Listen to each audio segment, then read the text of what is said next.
Venu au musée Royal des Beaux-Arts de Belgique ce soir dans 50 degrés nord, Michel Draguet, Lorenzo Gatto, Anne-Theresa de Kersmacher et Christophe Istas.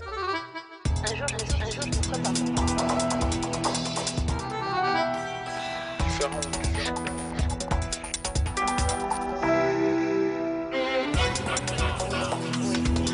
Nous allons maintenant recevoir notre invité suivant. Il va nous parler de cinéma et d'audiovisuel qui est au service d'outils pédagogiques. C'est la philosophie de l'ASBL Loupiot qui rassemble un certain nombre de professionnels du 7e art et de pédagogues en vue de former des cracks. Vous savez ce que c'est que des cracks?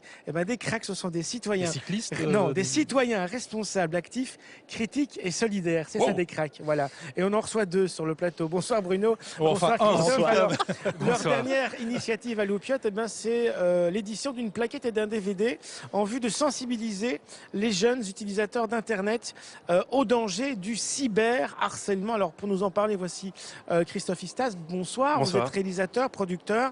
On avait déjà parlé en 2009 de votre court-métrage Mal de mer. Là, on a un objet, à la fois un livre et puis un DVD avec plusieurs films pour parler du cyberharcèlement. C'est vraiment aujourd'hui un problème, ce cyberharcèlement? Le cyberharcèlement, c'est un réel problème parce que la différence entre le harcèlement d'avant, d'il y a 20 ans, et le cyberharcèlement d'aujourd'hui, c'est qu'un jeune qui avait des problèmes dans la cour de récréation, qu'on pointait du doigt, qu'on disait « Oh, toi, t'es vraiment un » ou quoi que ce soit, ce qu'on pouvait lui dire, ça s'arrêtait à 17h. Après 17h, il rentrait chez lui, c'était dur, il avait passé une dure journée, mais il pouvait un peu se reconstruire à la maison. Il avait ses parents qui étaient là. Facebook et compagnie, ça continue. Ça continue. Le smartphone est à la maison, Internet est à la maison, et le jeune, comme il est en train de se construire, il est jeune, il construit son identité, il a besoin de savoir qu'est-ce qu'on dit sur lui aussi. Il a une nécessité un petit peu de maîtriser son image et Internet ne lui permet pas de maîtriser cette image.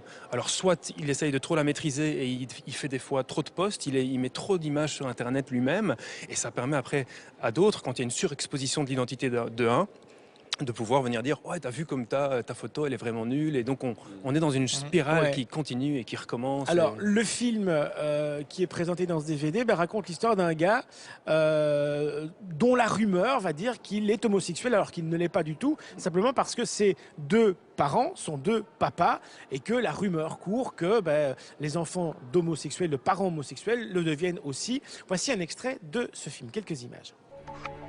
Martin est gay? Ah mais comment il est trop habillé, c'est trop moche! Mais d'office qu'il est gay. Dommage parce que t'étais mignon. Pourquoi t'es gay? Ah mais c'est quoi ça? Oula.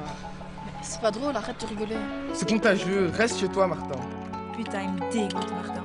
Martin sans la meuf. Quoi mais c'est quoi ce délire là? Vas-y, comment t'écris, écris-le. Vas-y, note-le. Ouais, je note. Franchement, je peux te comprendre, je te soutiens et je suis de tout cœur avec toi.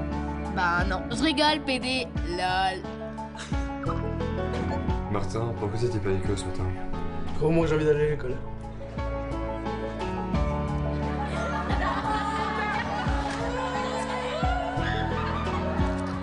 Moi, j'aurais fait un film sur le harcèlement tout court parce que, alors, il y a le cyberharcèlement, c'est-à-dire, comme vous l'avez dit, ça continue après 17h et puis il y a une rapidité aussi, ça va très très vite.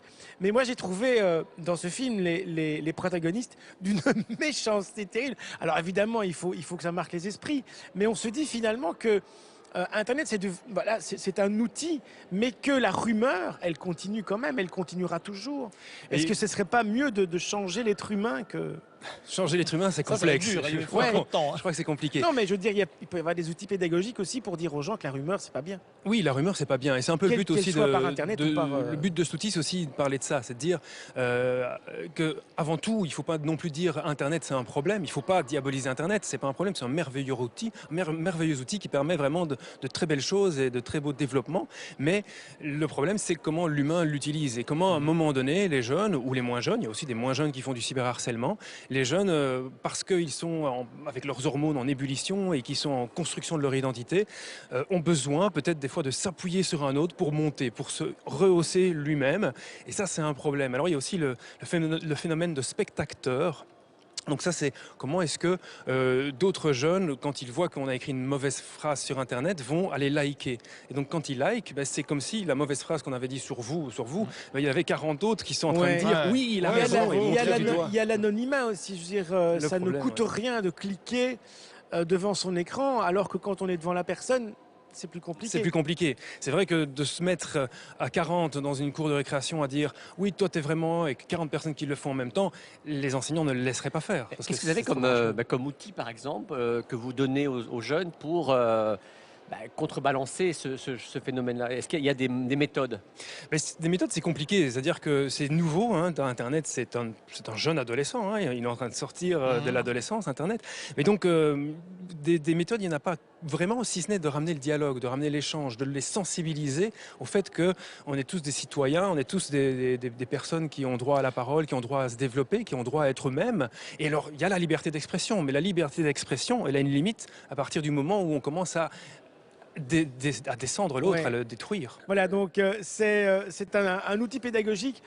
Si vous voulez des renseignements, si ça vous intéresse, si vous êtes enseignant ou parent aussi, vous allez bien sûr sur notre site internet. Là, vous aurez les liens pour accéder à la plateforme de Loupiot, de l'ASBL Loupiot, donc qui a mis tout ça sur pied, à la fois le petit livre et puis l'outil pédagogique vidéo.